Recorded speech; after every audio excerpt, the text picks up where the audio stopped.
आपल्या बीड शहराजवळ वाढदिवस, धार्मिक कार्यक्रम, लग्न, शुभारंभ यासाठी हॉटेल साई स्वरूप रेस्टॉरंट येथे खास ऑफर. पहिल्या 11 बुकिंगसाठी 11,000त लॉन स्टेज गार्डन, जागा अल्प दरात उपलब्ध. तसेच सुसज्ज हॉल, निसर्गाच्या सानिध्यात सर्व सोयी उपयुक्त, स्वच्छ परिसरात जेवणाची उत्तम सोय, तेही आपल्या बीड शहराजवळ. संपर्क नगर रोड, मसोबा फाटासमोर, साई स्वरूप रेस्टॉरंट, बीड. बीड ऑनलाईन ज्ञानभूमीमध्ये आपलं सर्वांचं स्वागत. मी ज्ञानोबा वायबसे. बीड तालुक्यातील महत्त्वपूर्ण असणारा जी काही 4 ते 5 गावाला जोडणारा जो पूल आहे तो जवळपास कोट्यवधी रुपयाचा आहे. यावर्षी भरपूर पाऊस पडला. याच दरम्यान गावामध्ये काही अडचणीत होत्या. अनेक शेतकऱ्यांना या पुलापासून जे काही पाणी बसत नव्हतं म्हणून अनेक अडचणी निर्माण झाल्या होत्या. मात्र हा रस्ता आहे बीड तालुक्यातील पिंपळवंडी या तलावाच्या अगदी जवळच असलेला. माझ्या पाठीमागं पाहिलं गेलं तर हे पूल आहे तो पिंपळवंडी परिसरातला आहे. या ठिकाणी यावर्षी मोठ्या प्रमाणावर पाऊस पडल्यानं काय अडचणी निर्माण झाल्या होत्या, या ठिकाणी पूल बांधताना काय काय अडचणी आल्या किंवा काय राहून गेल्यात, याचा तुम्हाला मी आज दाखवण्याचा नक्कीच प्रयत्न करतो. माझ्यासोबत काही गावकरी आहेत. या ठिकाणी किती रुपयाचा पूल आहे, कशा पद्धतीनं बांधला आहे, कोणी बांधला आहे आणि काय अडचणमध्ये जाणून घेण्याचा प्रयत्न करतो. काय सांगाल भाऊ, पाहिलं गेलं तर हा जी पूल आहे तो किती गावाचा महत्त्वपूर्ण ठरला आहे? जो हा बिंदुसरा नदीवरचा पूल आहे तो या 5-6 गावाला जोडणारा अतिशय महत्त्वाचा पूल असून तत्कालीन ग्रामविकास मंत्री पंकजताई मुंडे यांनी त्यांच्या कार्यकाळामध्ये हा पूल मंजूर केला. आमच्या सर्व शेतकऱ्यांची 5-6 गावातील लोकांची आमची मागणी होती की बिंदुसरा नदीवर आम्हाला इथे एक मोठा पूल हवा आहे. तर त्यांनी त्यावेळेस तात्काळ संबंधित अधिकाऱ्याला निर्देश देऊन या ठिकाणी पूल करण्याचे त्यांनी ठरवलं. तसं पाहिलं तर हा पूल त्यांनी मंजूर केल्याच्या नंतर ह्या गावची सगळ्यात मोठी अडचण दळणवळणाची होती. भादोनी, पिंपळवाडी, देवऱ्याचीवाडी, सुऱ्याचीवाडी, डोकेवाडा आणि हा असाच रस्ता तो लिंबागणेशला जोडलेला आहे. लिंबागणेशचे भरपूर गावं म्हणजे एक ह्या सर्कलमधील सर्वात महत्त्वाचा हा पूल असून हा लिंबागणेशपासून ते पिंपळवाडी प्लस तसाच तो बीडमध्ये जातो.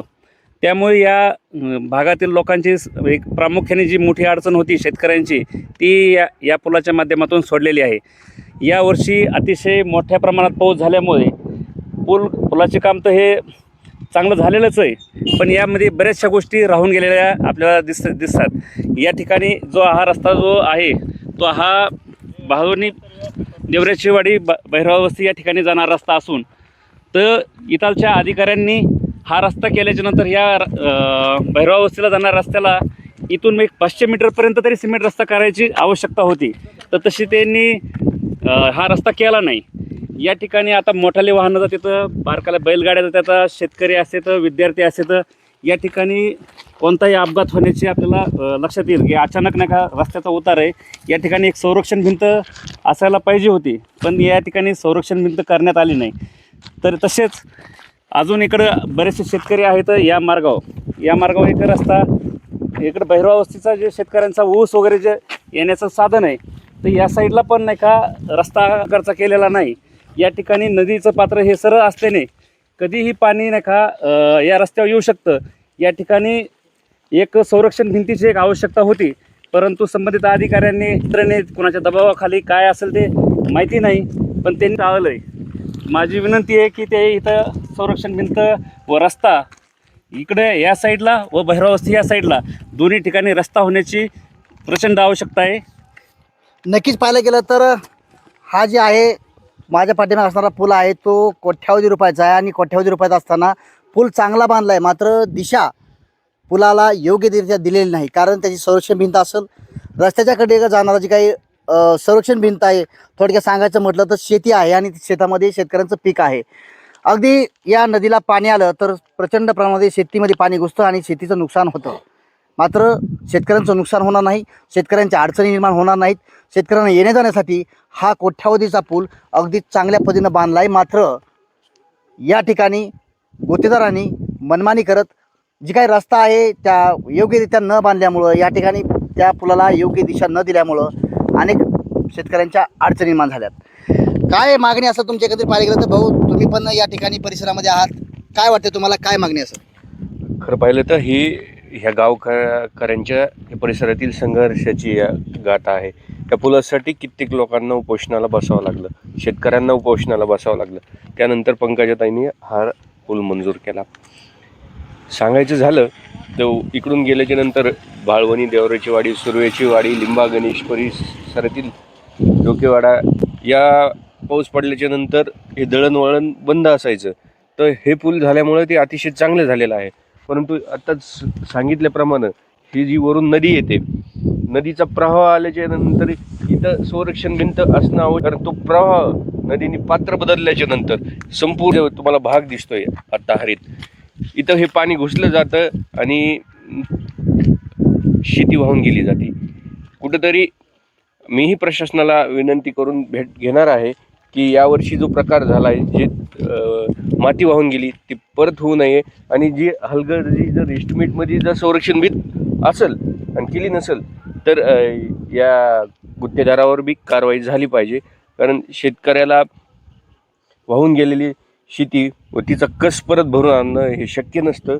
खूप दिवसाची ती मेहनत असते.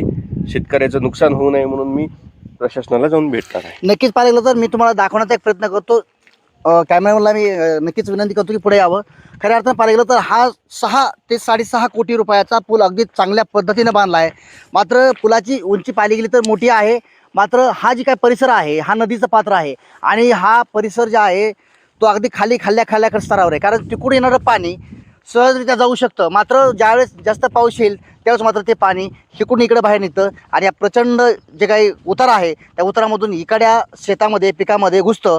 त्याच्यामुळं इथल्या शेतकऱ्यांचं मोठ्या प्रमाणावर नुकसान होतं आहे. प्रशासनानं योग्य ती पावलं उचलत कुठंतरी शेतकऱ्यांचं होणारं नुकसान थांबावं आणि या शेतकऱ्यांना न्याय द्यावा, अन्यथा पुन्हा एकदा शेतकऱ्यांना आंदोलन करण्याची वेळ येऊ नये एवढीच अपेक्षा. नेमका या पुलाचं बांधकाम कशा पद्धतीनं झालंय हे तुम्हाला नक्की दाखवण्याचा प्रयत्न करतो. आपल्या बीड शहरात भव्य दिव्य स्वरूपात स्वस्त दरात घर बांधकामाचे मटेरियल मिळण्याचे एकमेव ठिकाण चौरे हार्डवेअर बीड. या ठिकाणी तार, खिळे, सिमेंट, लोखंड, सल्ला, केमिकल इत्यादी साहित्य होलसेल दरात मिळतील. संपर्क यशवंतराव चव्हाण नाट्यगृहाजवळ बीड. याच परिसरात 4 मोठे हॉल आणि 4 गाळे किरायाने देणे आहे. संपर्क 98 50 16 39 07.